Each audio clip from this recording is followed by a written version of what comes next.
lu waa seer na tey it weer bu dee nit taxaw la tàllal la loxo dama ne askan bi jox leen ma seen noppa ndaxte Kayrasu Properties ñoom ñoo ñëw nag génne fi loolu bam set wecc ne léegi luwaas kenn du ko fayati ndaxte ñu ngi leen amal bërëbu dëkkeekaay yu yàñña dëkkeekaay yi nga xamante ne nii ñu ngi ko jaayee foofu sa Lamin Kerewan bërëbu dëkkeekaay yi nag li nga xam ne moom mooy ndox ak courant mu fa lépp loo soxla sa wàllu dëkkeekaay Kayrasu Investment Limited mu ngi la ko fa amal Kayrasu Investment Limited nag seen bërëbu dëkkeekaay yi ñu ngi ko jaayee si cash price muy jar si ñaar téeméeri junney dalasi ñaar téeméer ak juróom fukki junney dalasi ñaar téeméer ak juróom fukki junney dalasi mortgage nag foo ko dégg mooy fay nanka ba fay bi jeex nga fay ko si diiri juróom benni weer dama ne Kayrasu Properties njaaxare jeex na coono jeex na te dal nelaw si sa kër boo nelawee sa gannaaw bandang Kayrasu Properties daw leen dem seeti seen kër yi foofu noonu sa Lamin Kerewan.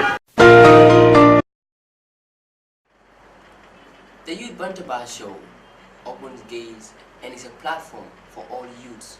We talk about certain things that youths are doing in our surrounding. Here in the Gambia, certain things that affects the youths, things that the youths are doing, and we will end up laughing. When our tears fall down, we come here on Youth Bantaba and talk about it. Issues that are affecting us in our surrounding. In our country here in the Gambia, there are so many factors that are affecting we the youths. And here on Youth Bantaba show, we will talk about everything. Welcome back, and once again, this is another edition of the Youth Bantaba show with me, Ibrahim Jambang, and unfortunately my partner or co-host Aissatou Jallow is not here with me. She is not feeling well. We are praying for her to get well sooner. And today we are going to talk about a very important topic. Something that is very, very relevant, something that is very, very disturbing, that is causing so many trouble, so many chaos, trauma, lust, and pain into the Gambian society, especially to the youths of the Gambia. Road accident. This is something that is causing huge problem, huge pain into the soil of the Gambia. Road accidents have been heavy, and the high rate of accidents in the Gambia is increasing every day.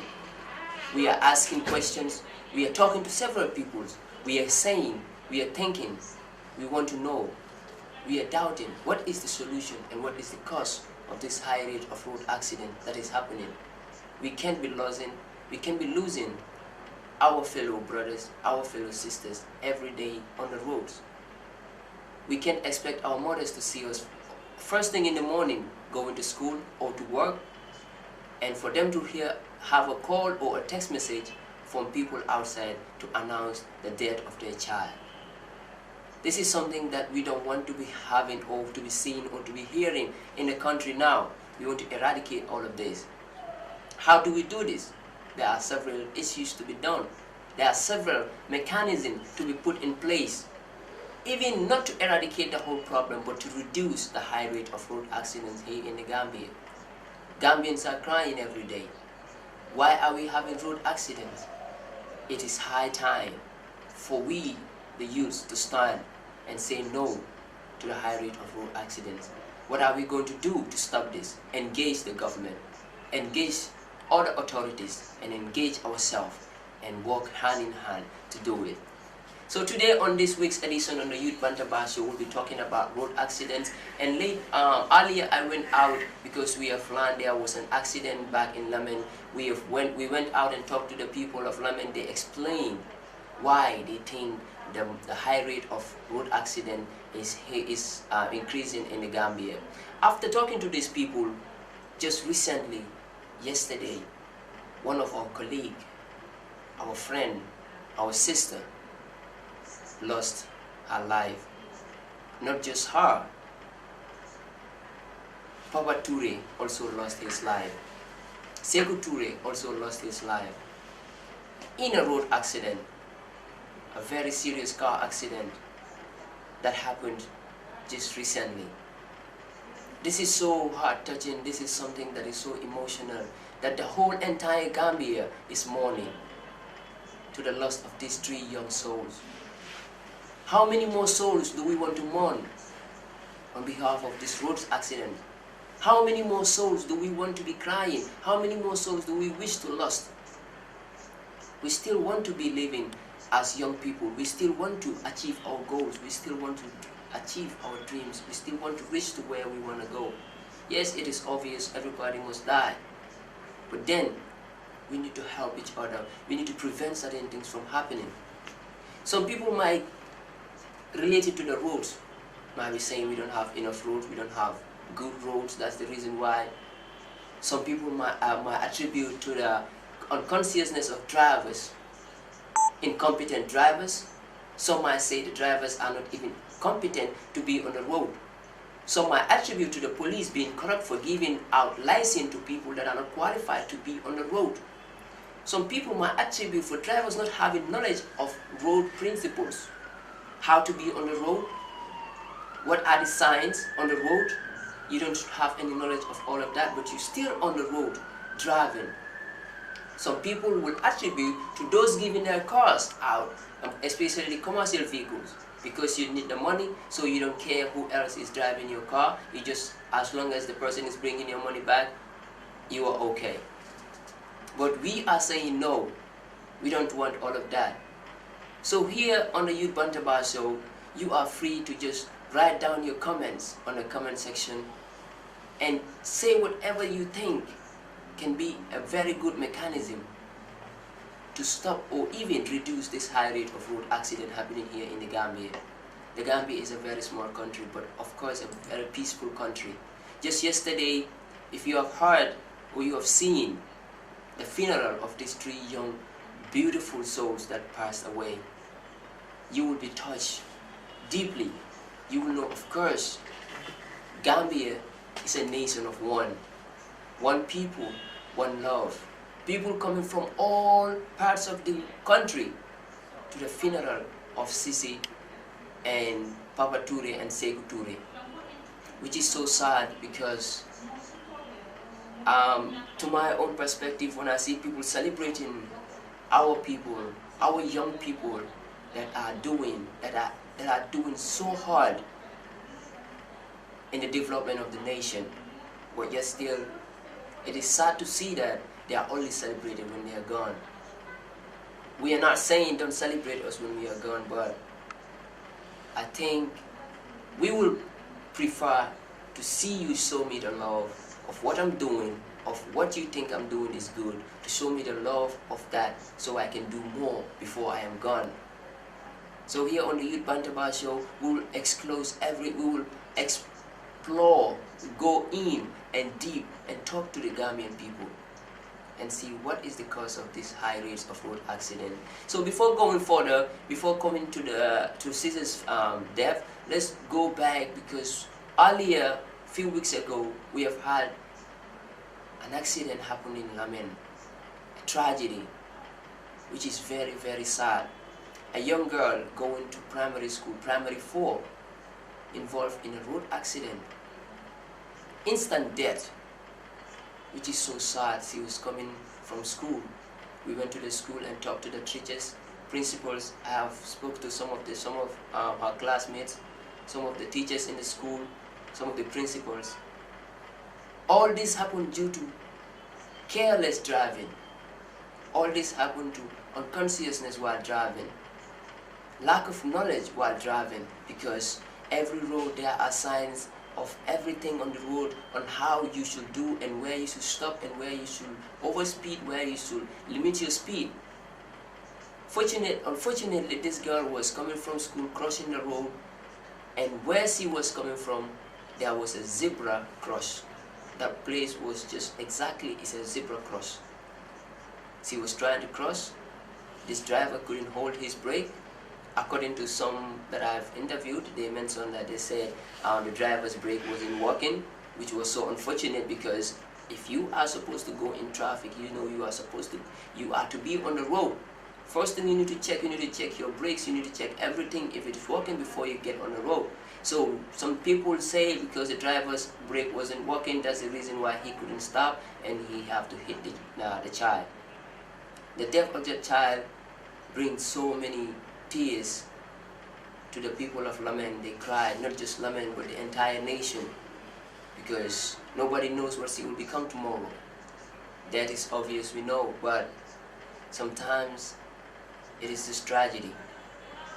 It is just painful. And there is no amount of word that you can say to heal the pain of the family of the lost ones. So let's take a quick look at the interviews that we did in the school of where this child lost her life. Vice Principal, Babylon Basic Cycle School.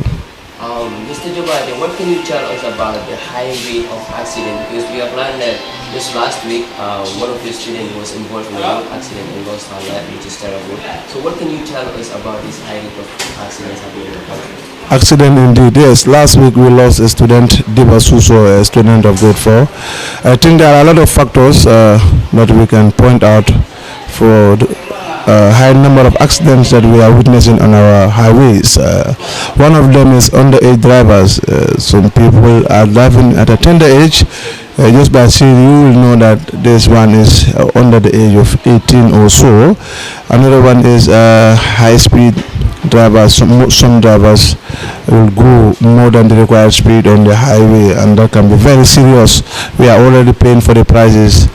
Again, I think some of the drivers are not well trained. If they are, then we still have questions to ask. Again, we have a lot of zebra crossings, but how many drivers actually know about zebra crossing? If they do, how many of them respect the zebra crossing? So people can just run as high as 80, 80 speed 90. That is serious. These are things that we don't want to see on our highways. We are losing a lot of our students as a result of reckless driving, careless driving, if you like. So I think there are a lot of factors.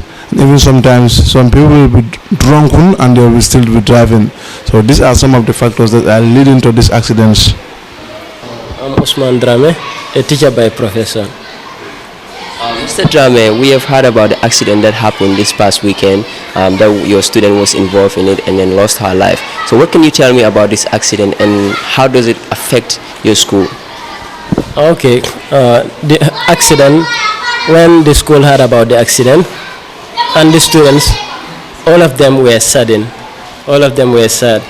And psychologically, the friends to the victim, they were affected psychologically, and even the students too, because the death of a loved one, and particularly a colleague or a friend, is very difficult to accept.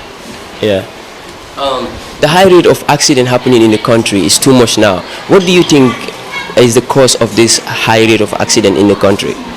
Okay, with regards to the factors that contributes to high rates of accident, there are numerous factors combined. Most of the time is some of these drivers, they don't know the traffic rules, and even if they know, they don't abide by the traffic rules. And some of them, teenagers are the ones driving in most cases. They will sneak in and get their father's vehicle and be driving in the street without considering, or reckless driving without considering the people plying the roads. So these are some of the major causes of accident. And if you can see globally, every year 1.2 million people died as a result of accident, and 20 to 50 million people have get injuries due to accident. You see, it is a global phenomenon, and many factors are came together in order to have this phenomenon. It is not a natural phenomenon. It is caused by man. So most of the time you see people driving whilst they are drunk, and it is not acceptable on the laws of the land. But people do not respect the laws of the land, and they always take the laws on their hands.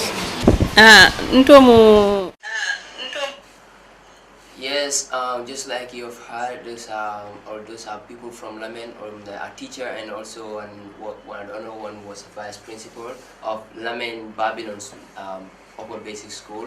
So you have heard from them like reckless driving contributes to the high rates of accident in the country, and also the lack of incompetency.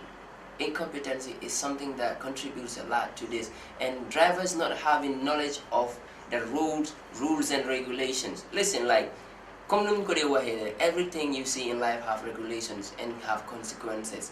You so buge dawal mudu nga buga dawal mudu because danga buga dawal because it's nice danga ko de enjoy. But then danga hora hala what are the consequences behind it? Because talibi nekul ne dañu ñew rek def talibi rek is okay because every tali suñ ko defare there are certain things, there are certain rules that you have to go with. But sometimes drivers will do these things, will go abide the laws, ñu defal ko anyhow, break the laws anyhow. But then what do you think they have at the back of their mind? We still talk to people, they will still tell us why. But after we have someone who will answer that question for us, because this is very sad, like Gambia having Gambians corrupting the whole situation, because corruption is coming from this other end. You ain't tribal self tribal increase. So you can see that this is something that we need to get rid of. So road accident with overall Barisi Dekabi, Gambians are suffering from this. Almost every year, the rate of accident is increasing. To no, you affect more young people, Hale, because Hale Bunda we been more than school. Parents and you everything was okay, she's fine, she's happy, mugene ke muna dafa dem school, mu dem studies, the kono la bodege dafa dem on studies, mu ñew fofu nonu from school mu ñew. So mu ñew bala muy agal ki mu ñew degal ñu ñew all ñu la sa doom bi dafa moko la dafa dé. So how do you think you can get away from that trauma? Lolu nonu naka la moy gene ci sa help like that can cause so much trauma to the parent, to the family. So if you are out there driving and you are on the road, you you don't have the quality, you are not qualified enough to be on the road. Correct skills, good driving skills. Please, you cannot just leave driving. It's not something that you can just sit. No, it cannot be like that, because you are on the road. So if you can a commercial vehicle, you carry lives, not more than 5 to 10 lives. You are carrying those lives. So you so how many, like, you don't know, emergencies, nothing I stop it when emergencies come. You cannot do those things. It will lead to accidents. So how many times, how long do we want to keep risking our lives? You also risk our own life, because you also how many you right now your life is not even, you are not assured. You are accident, anything on the highway, because you don't have skills, you don't have enough knowledge of what you are doing.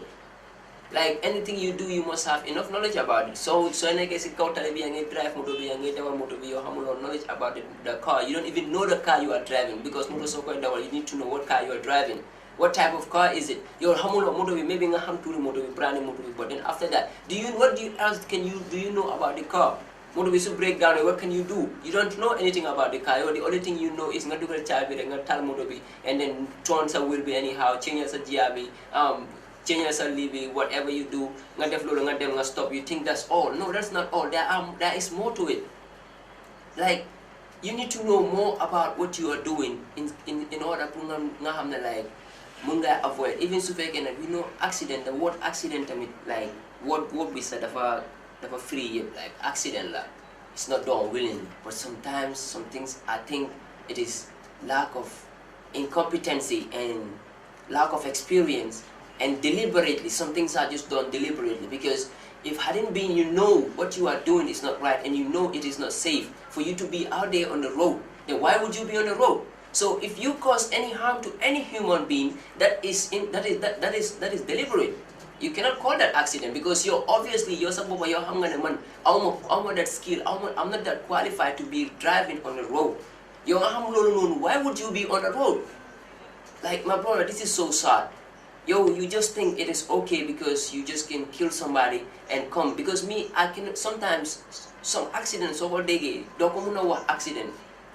We call this murder. This is totally murder. Like, you kill somebody, man. You kill somebody. You cannot just, obviously, you don't have any skill, any knowledge about driving. The only thing you can do is to, you know how to roll the wheel from left to right, or change your gear, or do whatever to add your speed on.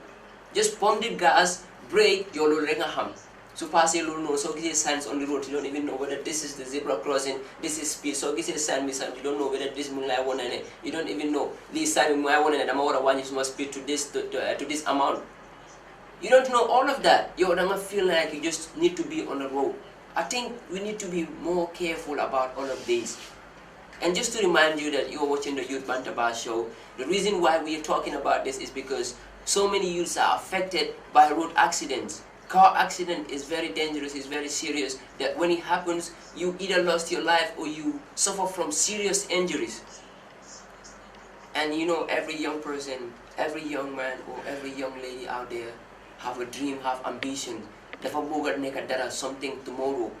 So, xanaa ñun dañ bëgg to be our parents, suñ yaay suñ papa yi ñu nekk di gis suñ nit yi suñ xarit yi ñu celebrate after ñun buñ dee.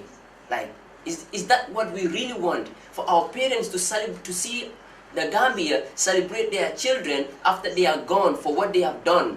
Like, what is the use of that? To me, that doesn't make any sense to me. Like, why would you celebrate my child for what she have done after she is gone? After she is gone, or after he is gone?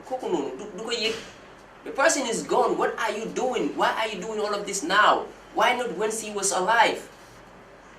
She was doing all the activities she was doing. Just because she was doing it for the love of the Gambia and the Gambian people. But some people are just, we are just like that. We will just ignore those things. We will just ignore all those activities that the person is doing. Ignore. We act like we don't see you. But wait until when you are gone, we realize that you are no more alive. That same minute, the whole entire nation will start celebrating you. I mean, this is so shocking. Like, for every youth out there, how do you expect youth to be going far, to do more activities, to be doing more activities, to be sacrificing more for the nation? If you know the sacrifice you are doing it for the Gambian people. If the Gambian, and see what the youths are doing every single day, whether you know it or not, there is a group of youths out there on the streets doing something extraordinary, beautiful things, volunteering without getting anything. Guy, we can say we want to do it for the money, and so nobody can stop us. But no, then realize that, like, there are so many things that needs to be done. If our leaders are not doing it, we realize that we have a role to play. We the youth, we are going to do it. Because it is our nation. We love the country. We love the Gambia. And we want the Gambia to keep smiling. We want our friends from other part of the world to come here and say, wow, Gambia is a beautiful country. Wow, Gambia, this is beautiful. Who did this? Who made that? So, with all of these, I think Gambians need to realize that we need to celebrate our people while they are living. Even after they are gone, yes, we can celebrate them after they are gone. But it doesn't supposed to be that short period of time. It doesn't supposed to be the first day they are gone, the second day, the first 10 days, or the first 1 year. No. Where is the legacy? What have they worked? They have worked all their life. They didn't dedicate so many things. They dedicate their life into this youth activities things. They've been doing it. You get ligay all day and night. You get job and do def luneka. Just between 6 months, 1 year, and now you forget about the passion. So talk it maybe 1 or 2 times, like someone you move pop into your head, and then you start posting it. Not just posting somebody on the social media means celebrating the person. It is way beyond posting a picture on a social media, on your Facebook timeline, on your WhatsApp status, on your Instagram, on your Snapchat, on your. It is way beyond that. I mean, everybody can do that. Everybody can go type something on your wall and post it. Who knows if it is real or not? Nobody will question you, because you're not feeling like, okay, everybody is doing it. And majority of these people doing it are doing it because of that. You never them social media, they post like, okay, when someone is dead, you just start posting their pictures, rest in peace, or you have done this, you have done that.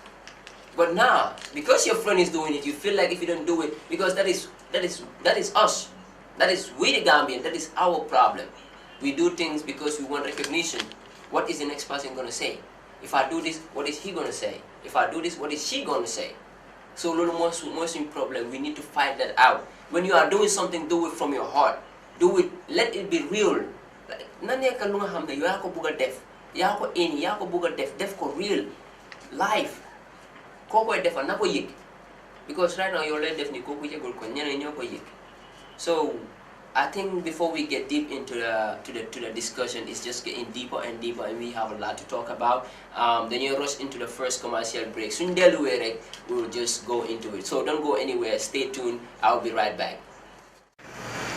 Tey it weer bu dee nit taxaw la tàllal la loxo dama ne askan wi jox leen na seen noppa ndaxte Kairó Show Properties ñoom ñoo ñëw nag génne fi loolu bam set wecc ne léegi luwaas kenn du ko fayati ndaxte ñu ngi leen amal bërëbu dëkkeekaay yu yàñña dëkkeekaay yi nga xamante ne nii ñu ngi ko jaayee foofu sa Lamin Kerewan bërëbu dëkkeekaay yi nag li nga xam ne moom mooy ndox ak courant mu fa lépp loo soxla sa wàllu dëkkeekaay Kairó Show Investment Limited mu ngi la ko fa amal Kairó Show Investment Limited nag seen bërëbu dëkkeekaay yi ñu ngi ko jaayee si cash price muy jar si $200,000 dalasi $250,000 dalasi $250,000 dalasi mortgage nag foo ko dégg mooy fay nanka ba fay bi jeex nga fay ko si diiri juróom benn weer dama ne Kairó Show Properties njaaxare jeex na coono jeex na te dal nelaw si sa kër boo nelawee sa gannaaw bandang Kairó Show Properties daw leen dem seeti seen kër yi foofu noonu sa Lamin Kerewan.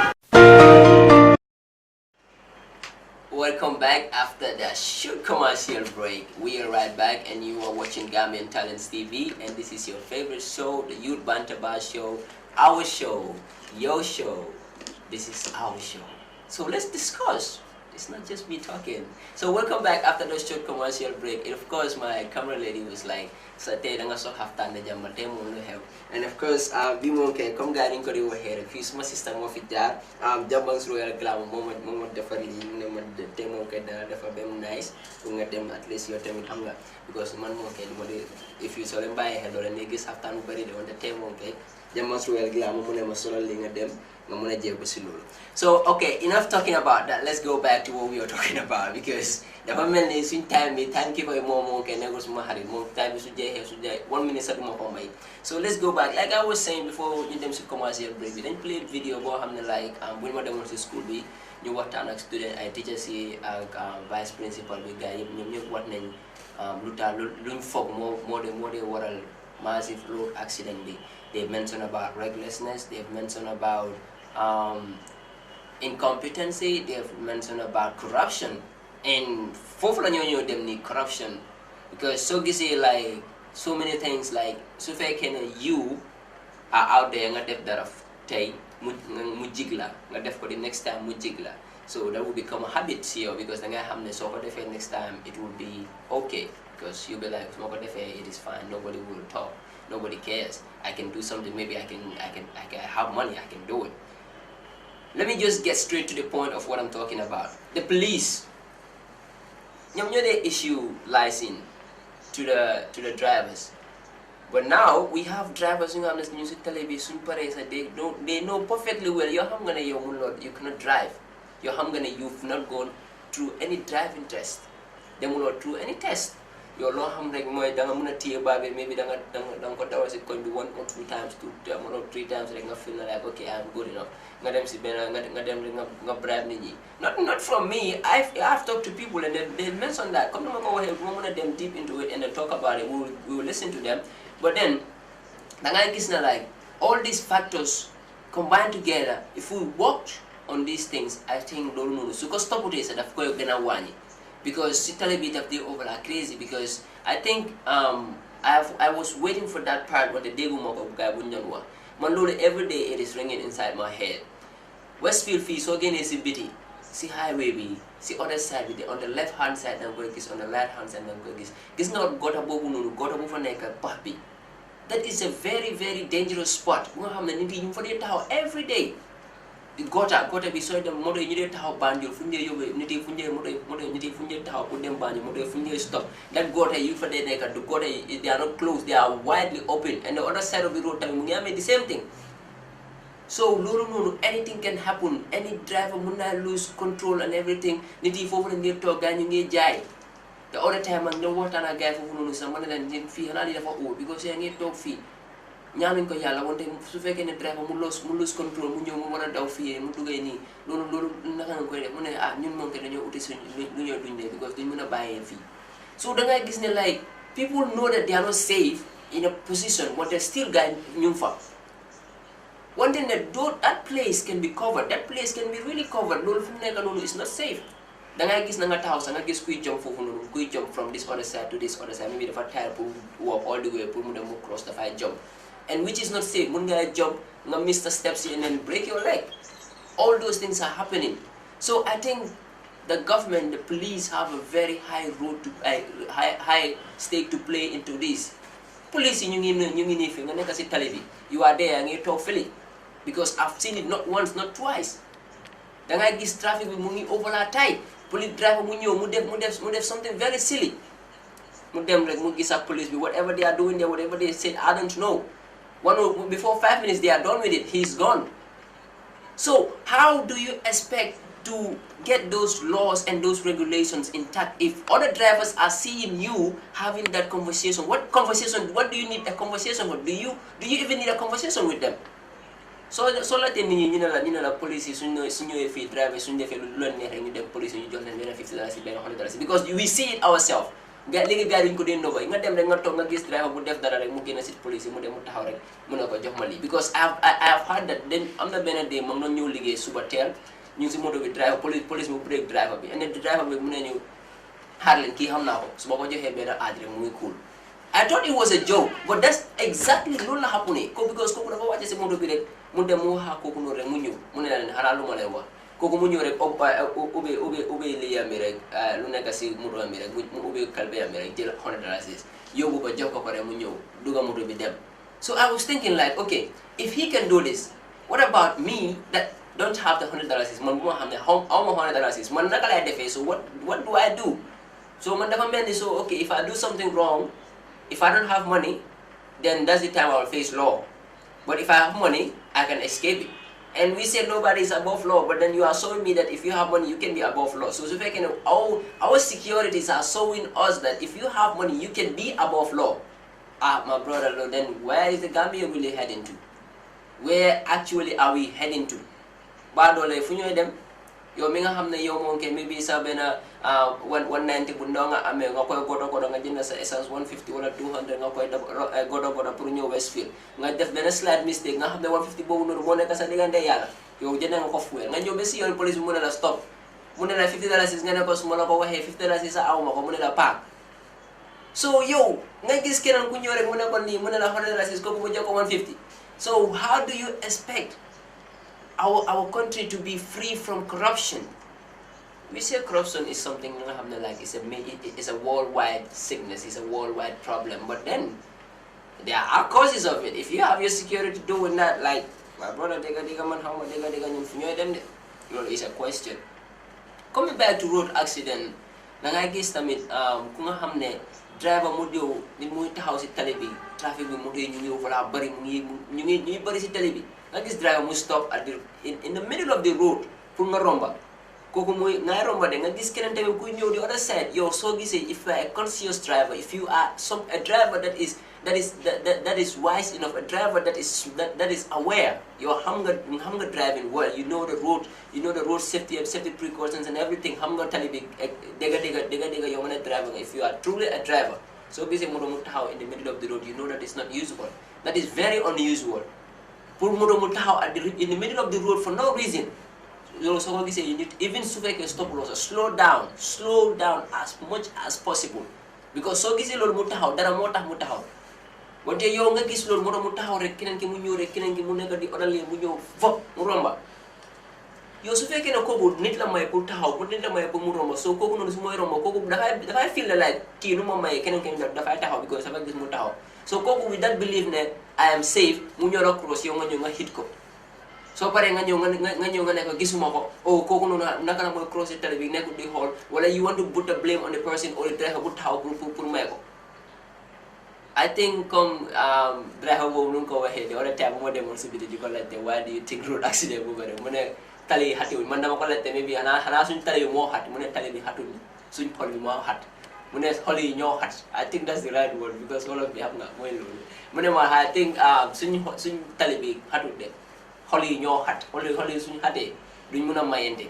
Yow nga gis ki muy dem nga bëgga koy overspeed nga bëgga koy raw nga bëgga koy def leneen.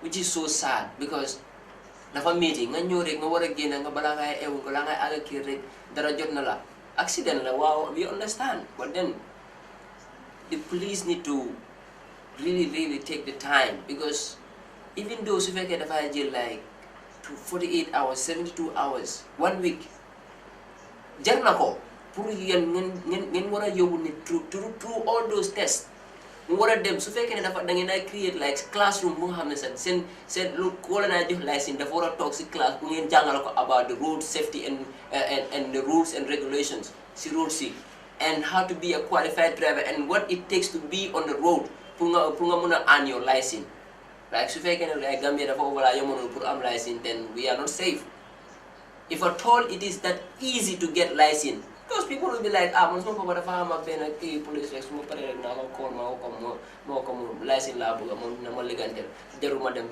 uti license dama tok ki wala sama papa mu ne bul wori na call ki mu call ki wala nga dem sa nga fega ben ko na ko lo bëgg license nga na bëgg dama need is very urgent ni you just talk to the person mu ne la waaw okay nga jokko dara rek keneen mu jox la ko which is very undone like any circumstance, no matter how urgent it is, like Lee, it doesn't have to be doing with you alone. So if I can Samudobi, Mungo dawal sa nek rek, then fine.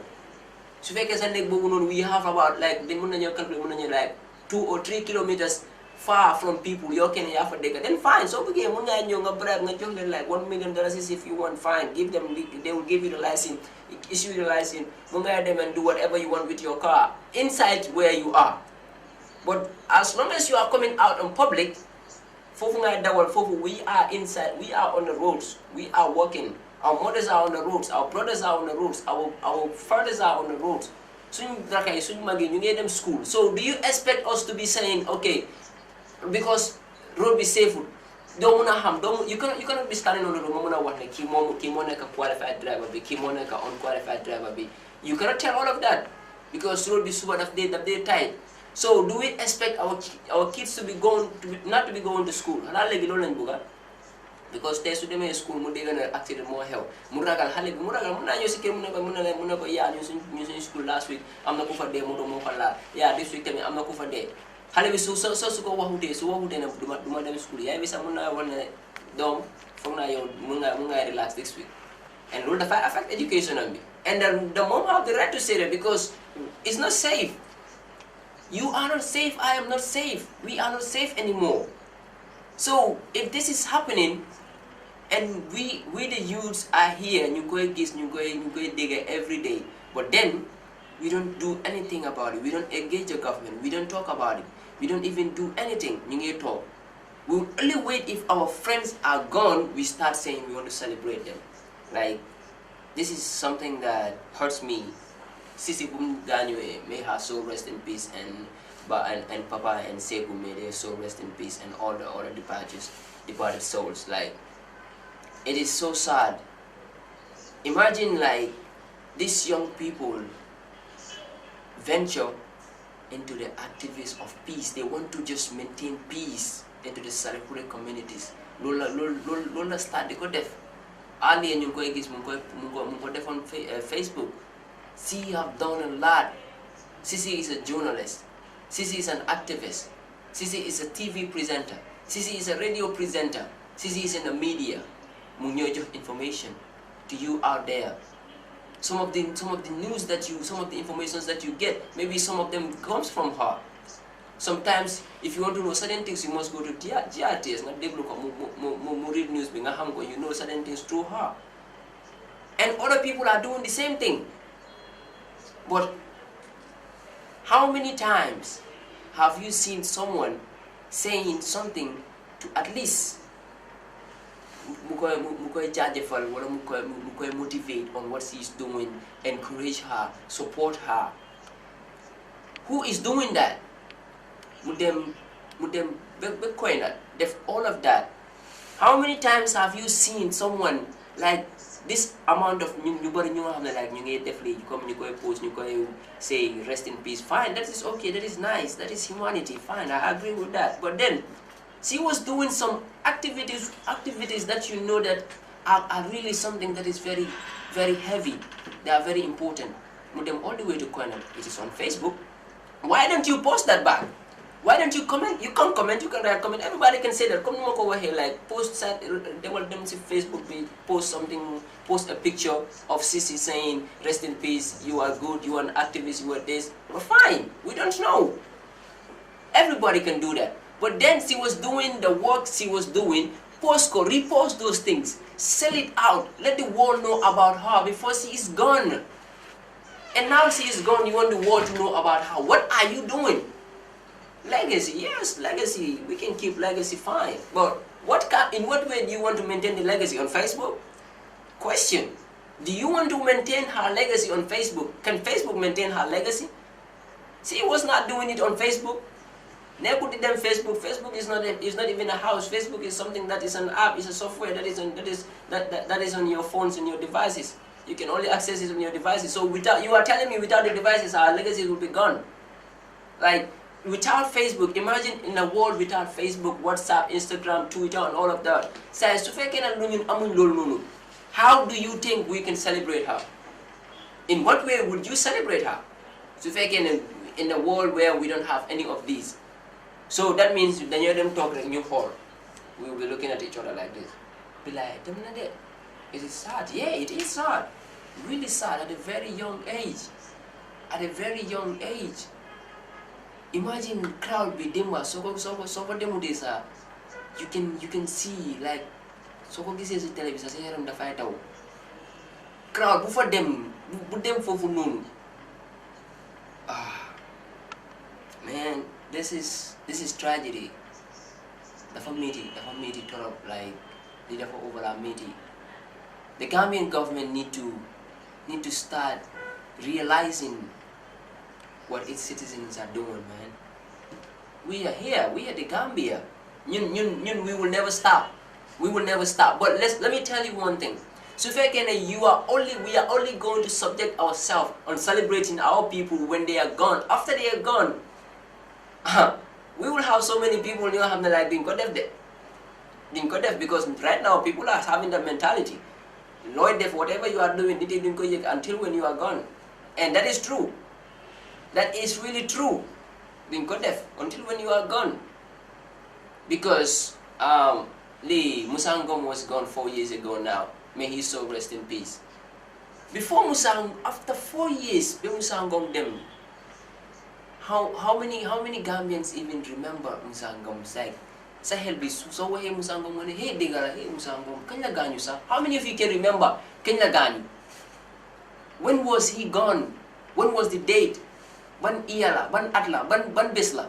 You can't remember now because the day you engage yourself in trying to mourn him and all of that. But weeks after that you have forgotten about it. Fatengako. Because it's no more on your agenda. Lulu demna. Because we have that mindset of anything current is what we are going in for. Lunyorek, lu besrek, nyun lu besrek. Nanyorek, naneka lu esrek, anywhere. Because sisi accident and we know it's tragedy. The family tore up for over our meeting and it's a great loss for the Gambia. And this is something we need to learn from. The youths of the Gambia, you need to learn from this. We need to come together as one and help each other. I mean, sometimes the money from like the jealousy and hatred, and I don't know why people are doing this, but we are all together, we are all youths. If you see your sister or your brother or your colleague doing something, man, like support the person. So fake social media so posting or repost because you share it out, you show it to the world. That is fine. You are supporting the person one way or the other. Mukoy def nga gis something maybe like you think the person can improve on it. Come on, but work engage the person. Work engage the freedom. Want to so defend the moy gonna ba. But no. How many of you will do that? But then so gising ngane hey kismo hari la de kismo hari bu bala yo so gising. We need to engage each other. So feke sumoy you engage sun bopam ki mu ñew mu wa. Like sometimes I think we spend the way we spend our time more than affect. Young hamne like manakyo, there we can discuss certain things. It's very important. It can have a great impact in our lives, even not our lives, but the lives of others. But no, so you what that? Hey, they want kisna lu hawan Philip. They want yang Instagram. Kisna hale bi lu post on. Hey ki monge kisna Facebook. Ham lu nekk di xew dikk bi. Ham lu nekk li ni, ham lu nekk li. What is the use of all of that? Like chit chats are fine. We can do chit chats all the time, but chit chats are fine. But then the main question is, after the chit chat, there are real stories that there are real things that we need to talk about. Earlier on, but I knew Sunbo's spouse man was also talking about this because the meeting because bumna don't deblu so visa one part more doubts my yaram. Fofunu more tasamane.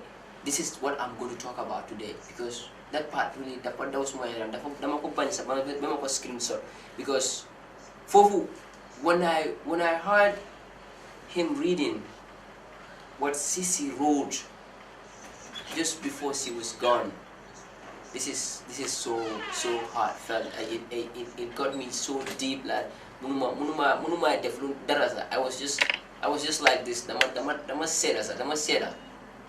It's just like she knew what was coming. This is what she posed. It read, "If I die unexpectedly, please don't share. Please don't start sharing my pictures. If I die unexpectedly, please don't start sharing my pictures and tweeting about me. Just be low-key with your doers and prayers and just grieve within yourself. I know exactly who feels what about me. Just make sure my family is okay." Like, just listen to this. Listen to this. She just posted this before she was gone. It's just like she saw it coming. This is all about what I'm talking about. We are fond of trying to show love to our people when they are gone, when they cannot know what you are showing. They are gone, they are already dead, they can tell if you are there or not. But then why don't we show it out? Now, time them on Koina, Lulu was legendary, Lulu was legit, it was legitimate, it was perfect, it was big, it was huge.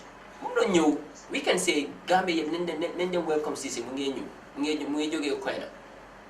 We them peacekeeping, to maintain peace in between the Sarakuri communities. Why Lulu Kuko def Kubuga Jama, Kubuga def Jama, Mungajogi Sakir, Naneka Sakir, Munato Kira Munelo, Lekabe Sur Nelo, when they know Muna Buda them the Koina. To sensitize you know, would you give a fee? Why could def no Kubuga Jama, why Koko Nebubala? That person is a good person. Could def no, that person is really a good person. And we can go crowd with them funeral crowd even not that up to that crowd, when half of that crowd or 75% of that crowd can go to welcome go to show her that Lloyd Devni Gambian they can appreciate Gambian, they can lead, they can buga, you know if you're Jambana, you are one of a kind. One day you're no Nangabuga one because after Bundem and Gabuga one you are one of a kind. So Nangabuga you kuku ya move feeling like kuku mom domambi is one of a kind after Bundem you're time realize. And I like women if you're able to women.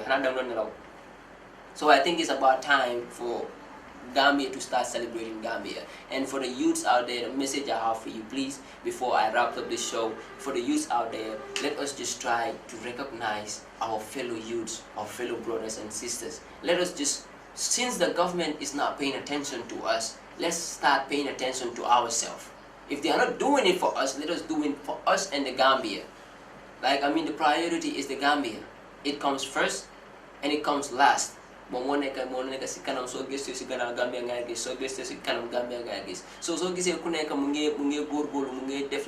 the Gambia, please try to support the person. It's doing it for the country, it's doing it for the nation building. I know it's hard, I know Nehud Youngwood, when they try, let's try to do whatever. Anything you can do in your own power, just do it. If I told you I'm going to do it, it's going to make the Gambia smile, just keep doing it. Don't let anything stop you, and let's start to appreciate each other. That's all we can do. So I would say thank you. We will wrap up by bringing you the end of the video.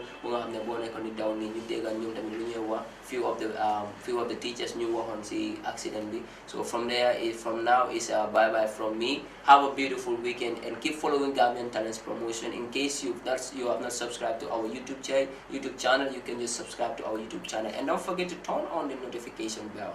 Turn on the notification bell so you can get notification of all other interesting programs. And on next, we are having either on the news coming up next. So sit back, relax, and enjoy the rest of our program. From Ibrahim Jambang, have a beautiful weekend. Bye bye.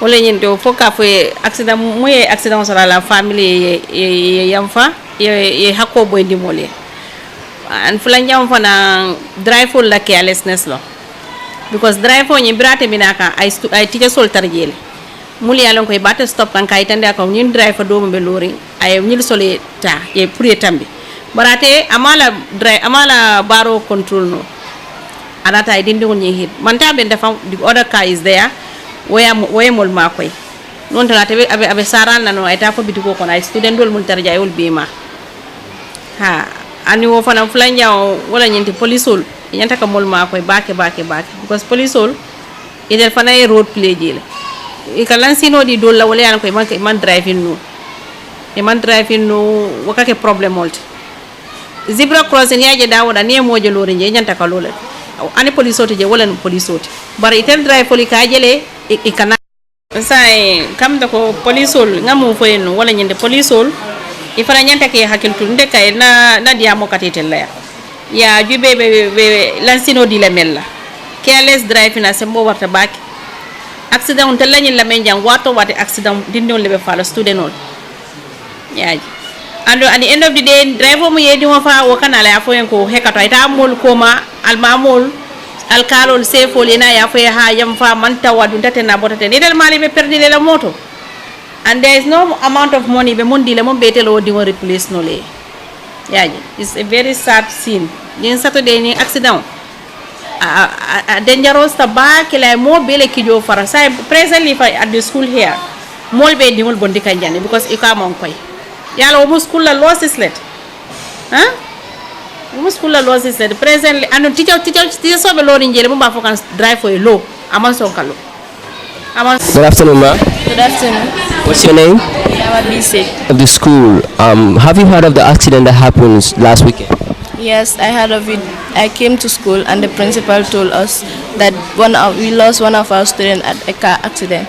We were very shocked about the accident because we all lose a student, a friend and a sister to us. So when this happened, what did the police do? What is the police involvement doing when this happened? The police, I think they will be investigating the case thoroughly because it is the life of a person and a child for that matter. So what do you think caused this high rate of accidents in the country? Because of drivers. Some drivers are careless and some are not educated, some are illiterate, and some are young drivers that are not intelligent of the road rules, so they drive recklessly on the roads. Well, I was not present there, but yegon nako. Suma bena harin momo call mo mako. Then from there, magis ko si school page bine, like the bena halela nok enaka moto moko lalon. Yeah. You go daily. Nakanga feel. How does this make you feel? Well, nahari won na matorob saka hale. Because hale bu ndaw la ken xamut feature mi naka la mo mel xanga de mom yalla moko amé way amna tamé num ko dé jaaralé so moko yégué nak metti na ma nak way mënuma ci ben pexé dal way really felt bad about it nak. So yow la nga fogné modi waral accident yu bari ci déka bi? Well, man fogna né dal lu bari ñoo dé waral accident bi.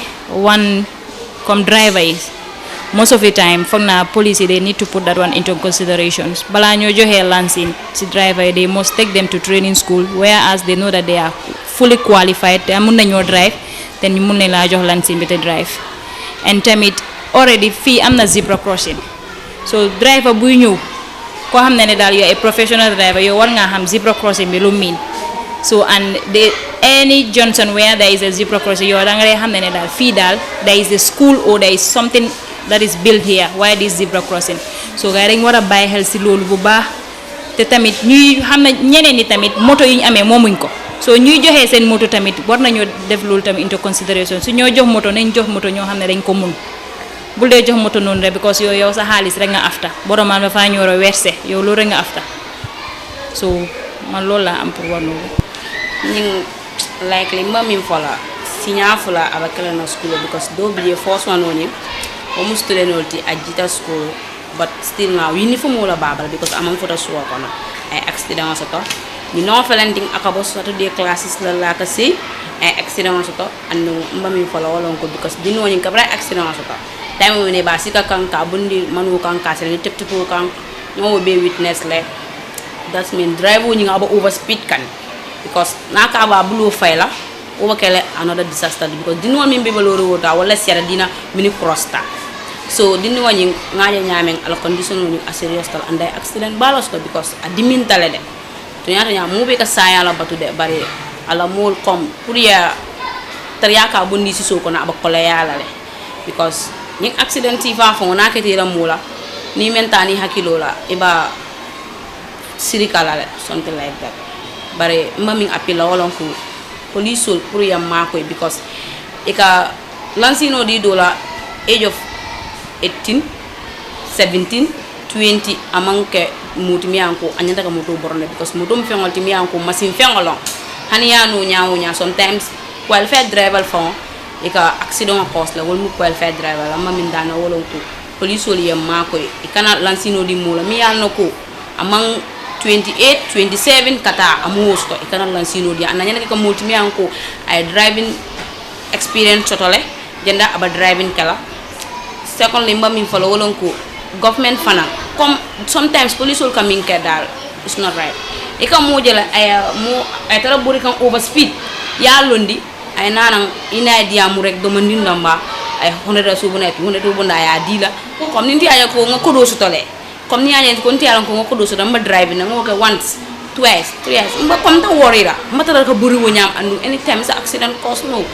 da malo so abo wala nyama next minute zebra cross nde yaje ko Gambian driver imalo Gambian driver they don't know what is the meaning of zebra cross because zebra cross the moment you move your lorry you have to stop and then you stop la yama di so ay tambi na tambita you continue driving because sometimes when ikatara moto ko nole driver buri kan with speed yediam mo kliya ko hey ni mala fo ji wala apprenti ma ko so bugulo wacha yalla wo amambeta because ibila ko dol joge kata dulal anna sa mi nyaaw nyay ba futala ning ko do de ning ko mbanyum borola mbanyo baramala mbanyo kasara la Gambia because I can see plain for mbanyum borondi kay ma so konto so that's what I want to say